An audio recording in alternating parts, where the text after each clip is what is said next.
লা ইলাহা ইল্লাল্লাহ শিখো, মানে তাওহীদ শিখো, আল্লাহর একত্ববাদ শিখো। এই শিক্ষাটা বাপের জন্য ফরজ, মায়ের জন্য ফরজ, ছেলের জন্য ফরজ, মেয়ের জন্য ফরজ। তাহলে মা বাবা ছেলে মেয়েকে এই তাওহীদ শিখাতে হবে, এবং এটা 1 নম্বরে শিখাতে হবে সবার আগে। অবশ্যই বলো তো দেখি, ইয়া আইয়ুহাল্লাযীনা আমানু কু আনফুসাকুম ওয়া আহলিকুম নার, এর অর্থ কি বলো তো দেখি? হে ঈমানদারগণ, তোমরা নিজেকে বাঁচাও এবং আহল পরিবারকে জাহান্নামের আগুন থেকে বাঁচাও। মাশাআল্লাহ মাশাআল্লাহ।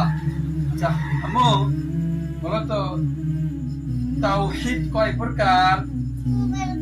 3 প্রকার। মাশাআল্লাহ মাশাআল্লাহ। আল্লাহ কোথায় আছেন?